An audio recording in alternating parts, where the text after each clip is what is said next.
thank you for joining us on PowerTalk. It's really a pleasure to have you here. Can you just tell us a little bit about who you are and what you do? That'd be great. Sure, so I'm Temi Mwale, as you know. I'm the founding director of the Forefront Project, which is a youth-led social enterprise working to support young people that are affected by violence and empower the whole community, really. We've been running for 6 years now. I set it up in 2012. I was 16 at the time, and you look at your... I was 16 at the time, and I set it up because of my own first-hand experiences. Yeah. My friend was killed, ultimately, that's what happened. And I think after he was killed, I've spoken about it quite a lot, but I just didn't see any platforms really. This was in my local area, I'm speaking in my context, growing up in Northwest London. Our area wasn't necessarily renowned for violence or or crime even really, compared to some of the other areas around the city that are more seen in that kind of light. So there was a feeling I had because of that maybe that's why there wasn't resources or there wasn't any support that was actually in place. And I got to thinking, what could have been in place that not just would have stopped my friend being killed, but that would have been able to support other young people? Because I think growing up in that context in our local borough is quite an affluent and wealthy area, but we're living in a very deprived part of that borough. So it's like a different world to the rest of the people that live in that context. And we're really stranded, like we don't really have any support around. And I just wanted a platform for young people really that are closest to the issue. That was the founding aim, because it's our friends that are going to prison, it's our friends that are getting killed, it's closest to us. So I thought we have the solutions. And that's the kind of ethos. I mean, I only started smiling earlier on because you said you were 16 when you launched this. I was not even thinking about this stuff at 16.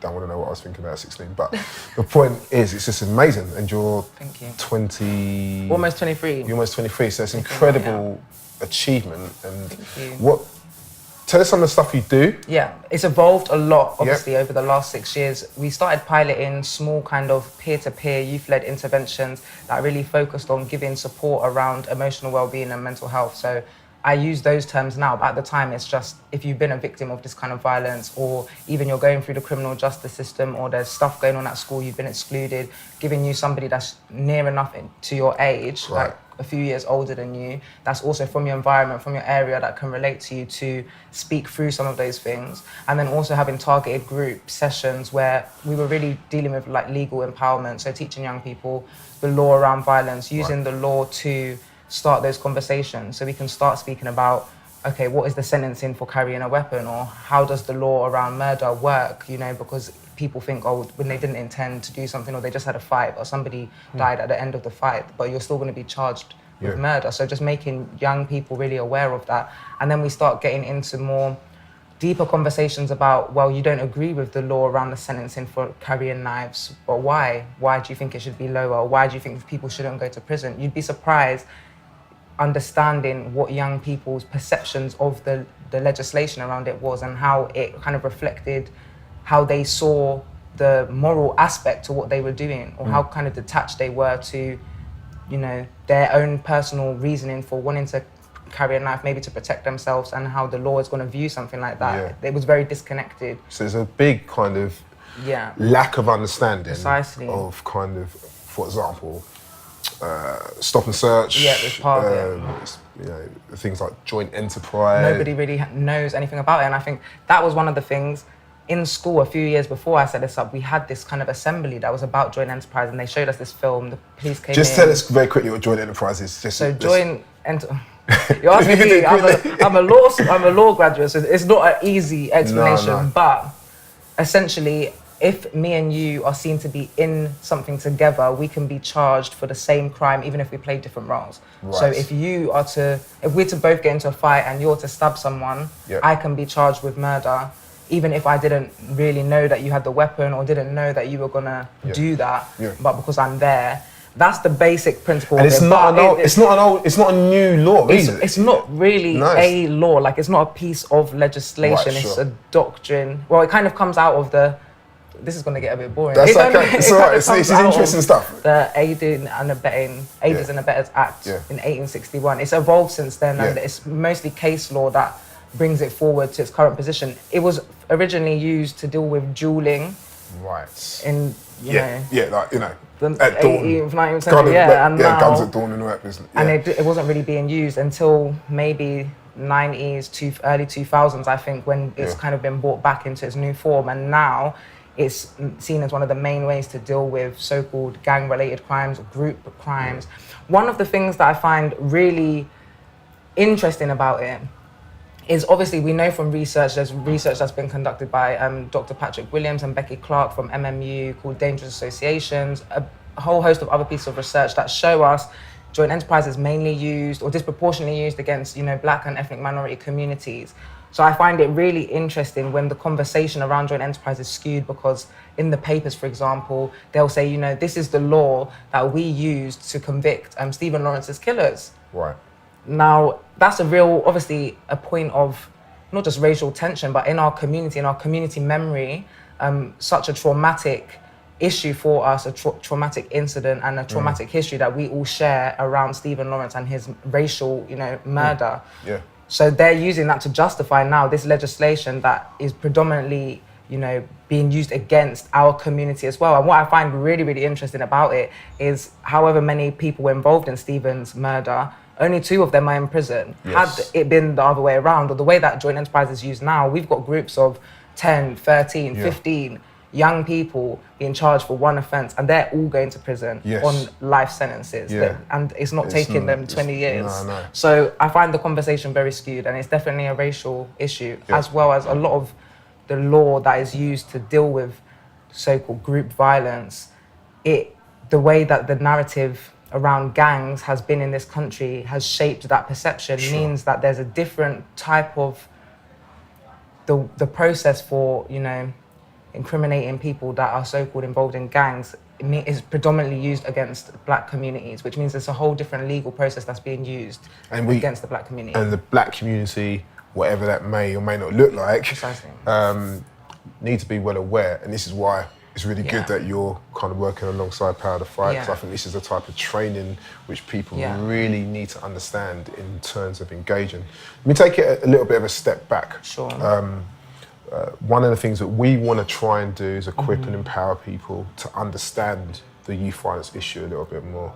And many people watching this will be coming from a perspective where, you know, I've seen some headlines, but I don't really understand why this is such a big deal and how it's happened. We haven't got long, so in your experience, what are some of the drivers for why we are in this situation where youth violence, specifically knife crime, has gone up over the last couple of years to, you know, you read all this type of stuff where it's gone up by 17%, I think in London, and across the UK it's going up. What are some of the drivers, what are some of the reasons for this? I want to focus on, primarily, I think we've got the situation where being exposed to violence and the impact that has on individuals, the impact that has on entire communities, and that includes the family group, not just of a victim, but of the young person that may have committed the crime, the friendship groups, the school community, the local area, the borough. There's so many different communities, and everybody has been affected by one, you know, violent incident. And then we're timesing that by the hundreds of violent murders against children in this country, in this city. And then furthermore, it's not just the murders, it's every other incident that is extreme violence against young people that doesn't result in death, where these young people survive and are carrying that with them. And it's such a complex picture, but the bottom line is there's such little support available to young people that have been victims of violence and to their peer groups, their friendship groups, and their family to deal with the aftermath of being attacked, of being a victim. And I think that is the bottom line, like that is the crux of it. Because what happens when that's not dealt with? You've got people that are completely desensitized to what has happened, you know, and we work at the Forefront Project, we're working with young people, some of them 15, 16, and I say it all the time, that have been stabbed 3-4 times, serious violent offences that the majority of this country, thankfully, will never have to deal with, never have to experience anybody close to them being attacked in this way, let alone themselves, and feeling like they don't have a route to deal with it. So these children think that it's normal that this happens to them, mainly because there aren't even adults that are not just saying to them through a lens that, you know, it's wrong to carry weapons, it's wrong to attack people. No, but it's wrong that this happened to you. And there's a range of things you're going to feel after experiencing something like this, because it isn't normal for you to go through this and for anyone to go through this. I would just love for the young people to be more aware of, you know, some of their emotions that they may be feeling after something like this happens, and how that might affect their behavior moving forward, how it changes their perception and of their reality, of their world. And once they become a victim like this, a lot of the time when they're repeat victims, they start to move through life day to day trying to navigate how they can avoid the threat of violence, and their entire life revolves around that. And that's not a way for anybody to live, let alone a child in 21st century Britain, to just be navigating on a day-to-day away from violence. But I suppose there would be some people who would say, well, this clearly impacts a specific and a particular type. I mean, you yourself have mentioned a couple of times already the disproportionality of how youth violence can impact Black Afro-Caribbean children. Yet, one of the things I'm always trying to communicate to people is that this isn't just a Black problem, especially when you go outside of London and you go across the UK. But we've got this tension, especially in the bigger cities across the UK, and this does impact. Why is it impacting? Why does it feel like it's impacting disproportionately Black young men and women? Yeah, let's be clear about this. Violence affects everybody in our country, as you said. And the issue of serious youth violence is not new, but it's also not only, you know, young Black people that are involved in that kind of violence or victims of that kind of violence across the country. However, when you add the racial dynamic, there is a difference in how people can be affected, not by the impact of violence, but we're talking about a society that has institutional racism. That's the bottom line. And when we look at that, how does that impact a range of things, and how has that created a culture where young Black people are disproportionately in a city like London impacted by this kind of violence? There's several elements to it. I think one of the things is the tension and the relationship between the Black community and the police, where the police are not seen from such a young age. The police are not seen as a route for protection, as a route to call for safety when your life is under threat. I don't know anybody that would call the police. That's a very tragic thing to say. That is a scary thing to say. If we have a society where people are being paid to protect and serve, and there's a whole section of society that neither feels protected nor served by this force, and that is it. There's a police force, but they're not a force to everybody. They're service to most people. But in the Black community, they are definitely seen as a force, and there's a difference. So in that sense, how does that impact the community if people feel like they have to take matters into their own hands, or they're more worried about, for example, the impact of bringing the police service into a high tension situation if it's not going to be de-escalated? Are they going to be seen as victims, or are they still going to be seen through the lens of criminals?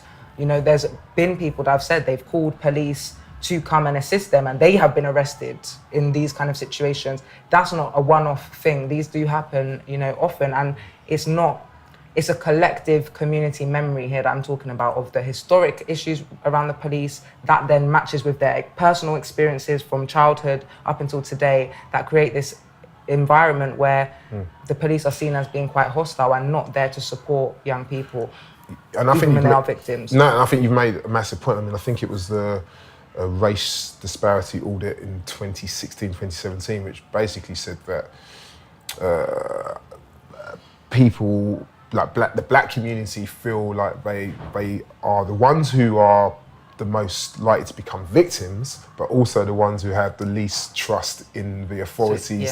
So that's a crazy situation to be in. I feel like a victim, but I also don't trust the people who are meant to.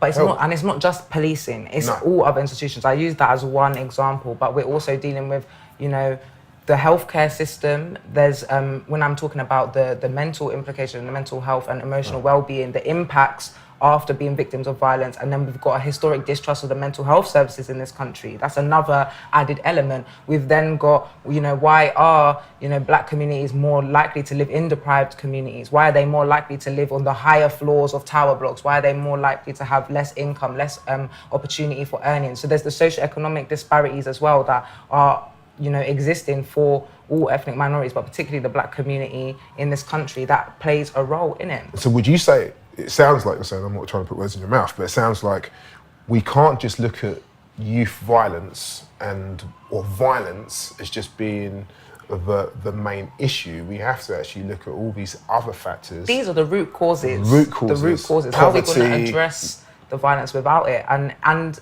another added element, the education system, that again, there are racial disparities in that, who are more likely to be excluded from school. There's been research that's shown, young black Caribbean boys are 168 times more likely, if they have special educational needs, to be excluded than a white, a white British girl of the same age, like 168 times. That is crazy. The rate of exclusion is so much higher. And then we see the trajectory when you've, excluded young people. There is a high proportion of young people that are excluded that, then go to the pupil referral unit, that don't serve them very well. And, unfortunately, that's the position that we're in. And then they also have to carry that feeling of being excluded from mainstream society with them. And then the Prison Reform Trust, I think it was, did research that showed 46% of prisoners were excluded from school. That's not just black, but if we look at the disproportional, how disproportionate that is. So there's a range of reasons why, black people might be disproportionately impacted by the violence. But another added element to it is living in a society that creates your identity for you, in the sense that when we look at other research that's been done that shows, when young black men and boys are spoken about in the media, more than 60% of the time, the gang label will be used to describe them. 7 out of 10 times when they're spoken about in the press is to do with crime, not to do with anything else other than crime. So there's a perception in the society that young black people are criminals, more likely to be violent, and that also is pushed onto them as an identity. And then if you've got a society telling you, expecting this stereotype of you and pushing that onto you, to a certain extent, people do start to internalize it and adopt it. In the absence of our own historical learning, there's, been a decline in the kind of services, whether it's Saturday schools or other, social and cultural provisions to help young black people have a sense of identity and a space to engage in activism and fight against this oppression. If you're being treated differently because of the way that you look and your skin color in this country, and you're never given any kind of outlet to try and combat that, to try and fight against that or challenge that, it's just oppressive. And that plays a role as well. So I think we've got the racial trauma of being disproportionately impacted by, in a disproportionate position in this country, that then is an added layer to the violence. But, there's some people, I'm going to play devil's advocate, but some people will be like, surely it's a level playing field, I'm not even going to entertain it. It's not. It's just factually incorrect. Yeah. It's factually incorrect. It's definitely not a level playing field, full stop. Yeah. So I'm not even going to entertain the idea that it is. If people feel like it is in this day and age, they are the people that need to do the learning. Because all of the information about why it isn't is readily available for everyone in the society to find out. So, okay, and just for the record, I agree with you. But in terms of what can be done, so I think you've laid that out very well. There is disproportionality, there are historic issues, there is distrust. Okay, but nevertheless, we've got this issue now. And we need to get to grips with what's going on. What, in your mind, are some of the solutions? And I suppose there are a few different aspects of this. What is it that statutory should be doing, statutory organisations? What is it that community groups should be doing? So for me, as a pastor of a church, as somebody with, like, what we're trying to do with Power to Fight is empower, equip, upskill communities, whether that is faith groups, whether that is community groups, whether that is arts organisations. We're trying to say, look, we all can have an answer to this issue. In your mind, in your experience, what are some of the solutions we could be doing as a community to help this issue? There are many things. Obviously, the Forefront Project, we're a youth-led social enterprise. We're a grassroots organisation, and the kind of work we do, working peer-to-peer with young people, has a good impact on young people because, again, it's letting them see people that look like them, that come from their environment, that they can relate to, that have experiences that resonate with them, to empower them, being in a position to help them get from A to B, with A being, I'm in this situation, I'm not really sure where I'm going, I've been a victim of all of this violence, may not have done well in the educational system, may not have many financial opportunities.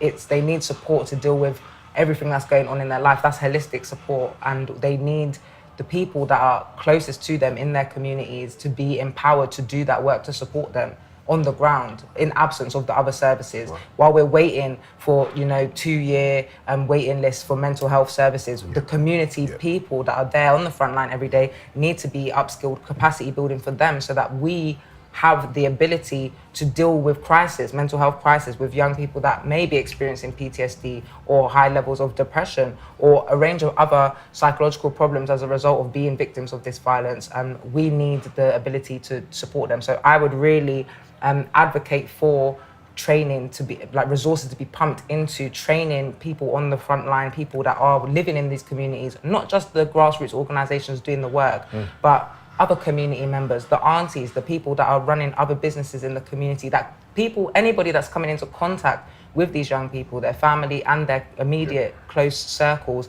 should have the training to be able to understand what they are going through and to be able to deal with it whilst we're waiting for other services. And that's empowering, because that's something that we can do for ourselves. Holistic work means, for me, supporting a young person as an individual with all of the needs that they may have. And that is the kind of work that, a young person might have a worker for this, they have a support worker for that, they've got someone helping them with the housing, they've got all of these other statutory services and agencies. They might have to speak to 15 to 20 different people to sort out things that are going, wrong in their life. And it's too much for them to deal with at their young age. So I feel like there's a role for community to play in bridging the gap and making that a bit easier for those young people. And that's really good, because I think that's what we're trying to do with Power to Fight. I think we are saying that faith groups and community groups can be part of the solution and be part of the answer in a way they may not have been before. I'm really glad you mentioned training. You're going to be doing some training with us, hopefully, and then some workshops, which would be brilliant. So I'm going to kind of close there.